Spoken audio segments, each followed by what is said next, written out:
Hello दोस्तों, स्वागत है आपका अपने चैनल द लर्निंग स्ट्रीट्स में। इस वीडियो में हम करने जा रहे हैं क्लास 10 मैथ्स बुक का चैप्टर 4 जो है क्वाड्रेटिक इक्वेशन एक्सरसाइज 4.2 का क्वेश्चन नंबर 5 देखेंगे हम। इसके अंदर में बोल रखा है the altitude of an triangle, जो ट्राइंगल का एल्टीट्यूड है वो 7 सेंटीमीटर लेस है उसके बेस से। तो हमें दे रखा है क्वेश्चन के अंदर जिसकी हाइपोटेनस की हाइट है वो 13 सेंटीमीटर है। हमें इसके दोनों साइड्स को पता लगाना है, यानी कि जो उसका एल्टीट्यूड है वो और जो बेस है वो। तो सबसे पहले हम क्या करते हैं, एक रफली फिगर बना लेते हैं। यहाँ पर हमें बोला क्या क्या गया उसका, तो हमें बोला गया एक एल्टीट्यूड है राइट ट्राइंगल, यानी कि राइट ट्राइंगल। तो हम यहाँ पर सबसे पहले एक राइट ट्राइंगल बनाएंगे। तो ये हमारा राइट ट्राइंगल बन गया। हमें बोला गया है कि इसका जो क्वेश्चन में क्या बोला गया है कि इसका जो एल्टीट्यूड है वो 7 सेंटीमीटर लेस है। तो हम क्या करते हैं ना कि इसका जो बेस है ना उसको लेट कर लेते हैं एक्स, और हाइपोटेनस हमें गिवन है 13 सेंटीमीटर। हमें बोला गया है कि इसका जो एल्टीट्यूड है वो 7 सेंटीमीटर लेस है, यानी कि जो ये एल्टीट्यूड है इसका वो 7 सेंटीमीटर लेस है। तो यानी कि हम यहाँ पर लिख लेते हैं एक्स, इसको तो हमने x माइनस किया तो यहाँ पे हो जाएगा x माइनस 7, है ना। 7 सेंटीमीटर लेस है तो हमने यहाँ पर माइनस कर दिया 7 को। अब हमें बोला गया है कि इन दोनों साइड्स को पता लगाना है, यानी कि ये एल्टीट्यूड और इसका बेस दोनों चीज़ पता लगाना है। तो हम क्या करेंगे, यहाँ पर यूज़ करेंगे पाइथागोरस थ्योरम का।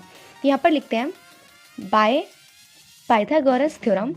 यहाँ पर आ जाएगा जो भी चीज़ दी हुई है हम वो लिख लेते हैं। पाइथागोरस थ्योरम क्या बोलता है कि h square is equals to perpendicular का स्क्वायर प्लस बेस का स्क्वायर, हाइपोटेनस का square is equal to perpendicular square plus base का स्क्वायर।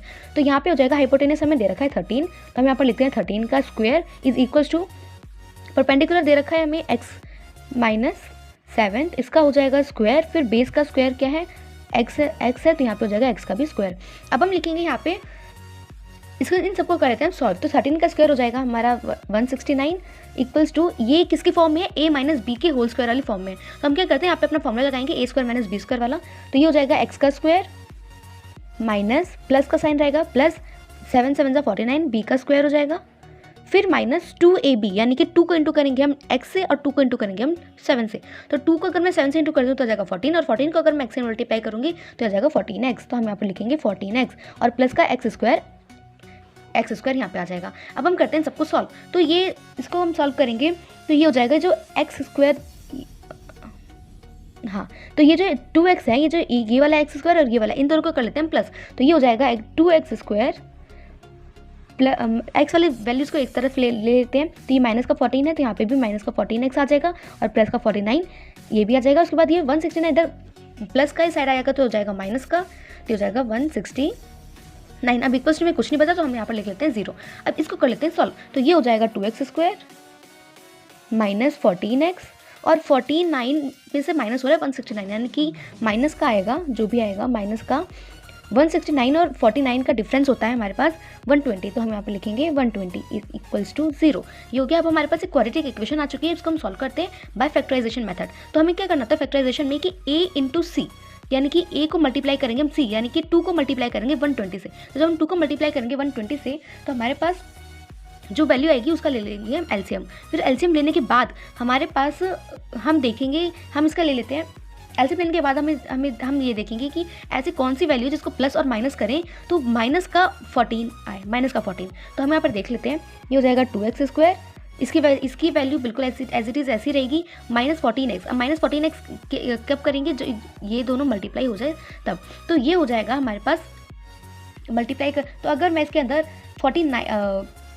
अगर मैं इसके अंदर 40x 5 में माइनस करूँ, अगर मैं 12 को 5 माइनस अगर मैं 12 करूँ तो मेरे पास 14 माइनस का 14 आएगा, है ना। और फिर उसके बाद अगर मैं माइनस 5 को मल्टीप्लाई करती हूँ 12 से तो मेरे पास इन दोनों को मल्टीप्लाई करने के बाद जो वैल्यू आनी है वो भी आ जाएगी, है ना। तो अब एक चीज़ देखते हैं यहाँ पे, सबसे पहले वो जो फैक्टराइजेशन मेथड है वो तो ठीक है, लेकिन अब इनमें से एक कोई कॉमन भी निकल रहे हैं, है ना। ये तीनों क्या है, 2 के टेबल में तीनों आते हैं। तो हम क्या करते हैं यहाँ पर लिख लेते हैं, इन सब में से कॉमन निकाल लेते हैं 2 को, और बाकी जो चीज़ें बच रही हैं उसको हम लिख लेते हैं यहाँ पे। तो यहाँ पे क्या बच रहा है, यहाँ पे बच रहा है x। अगर मैं इसमें से 2 कॉमन, सब में से 2 कॉमन ले रही हूँ तो इसमें से भी तो 2 जाएगा। जब तो इसमें से 2 चला जाएगा तो यहाँ पे बचेगा क्या, x स्क्वायर बचेगा। हमने यहाँ पर लिख लिया x स्क्वायर। फिर इसमें से अगर मैं 2 को माइनस 2 हटा दूँगी तो ये 2 के टेबल में 7 पे आता है, यानी कि यहाँ पे आ जाएगा 7x। और फिर इसको अगर मैं करती हूँ तो ये आ जाएगा 60 इक्वल्स टू 0, ये आ गई।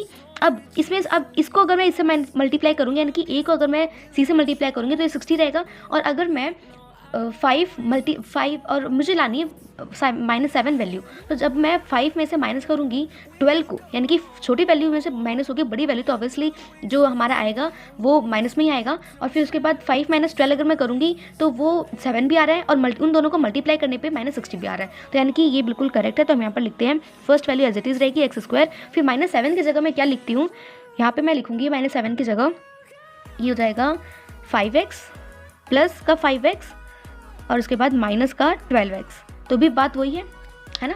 और उसके बाद माइनस का 60 = 0। अब मैं को देखना है कि इन दोनों में और इन दोनों में क्या क्या कॉमन आ रहा है। तो इन दोनों में क्या क्या कॉमन आ रहा है, इन दोनों में x कॉमन आ रहा है, तो यानी कि मैं यहाँ पर लिखती हूँ x। फिर उसके बाद यहाँ पे बचा क्या है, x + 5, यहाँ पर हो गया x + 5। अब इन दोनों में क्या कॉमन आ रहा है, माइनस और माइनस, ये दोनों डिजिट के पास है, तो यानी कि यहाँ से निकल गया एक पहला कॉमन चीज़ माइनस। अब यहाँ पे से क्या क्या चीज़ें आ रही हैं, यहाँ पे से कॉमन आ रहा है 12 कॉमन आ रहा है, हाँ 12 कॉमन आ रहा है ना।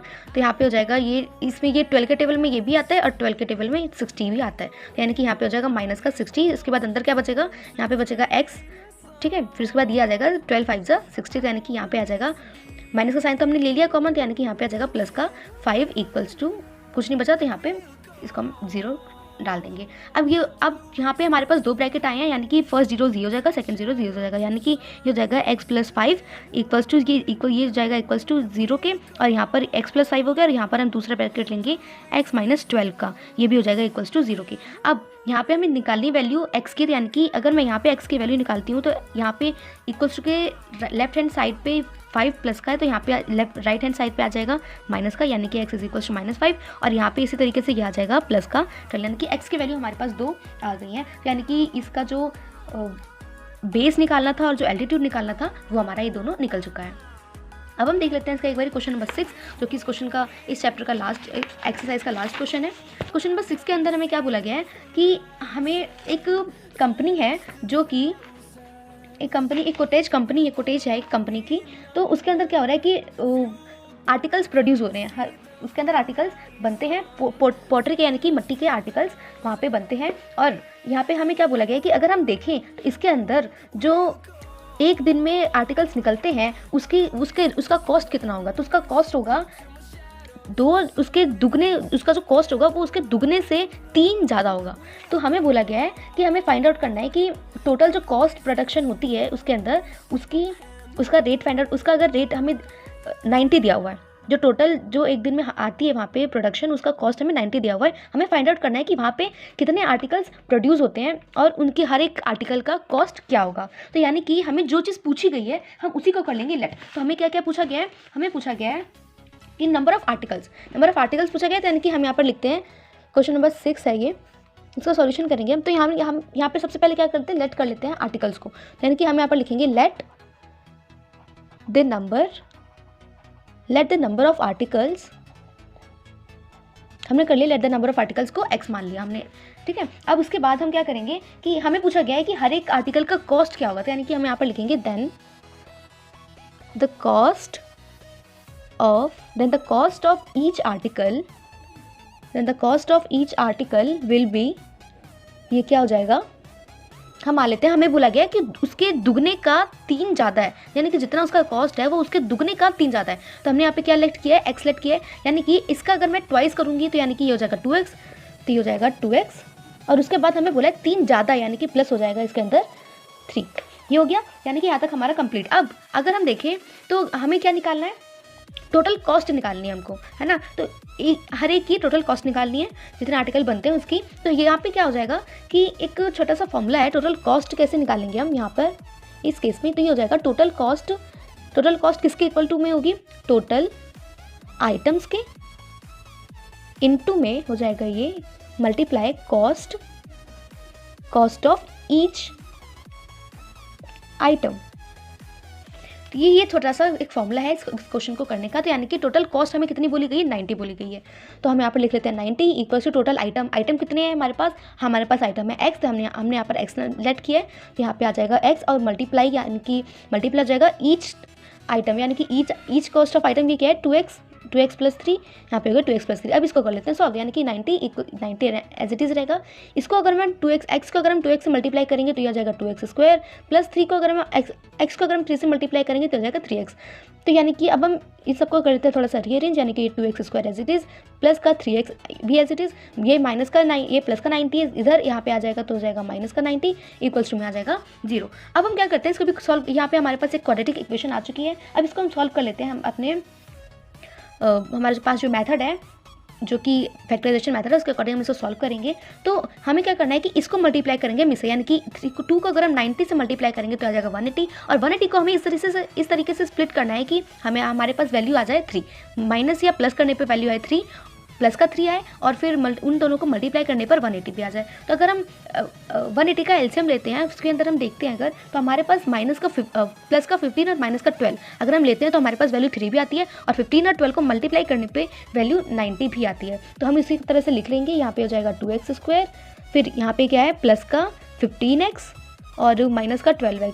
अब इन दोनों को अगर मैं माइनस कर रही हूँ तो मेरे पास 3x आ रहा है, और इन दोनों को जब मैं मल्टीप्लाई करूँगी तो 90 भी आ जाएगा। तो इसी तरीके से बिल्कुल यहाँ पे आ जाएगा माइनस का 90 इक्वल्स टू 0।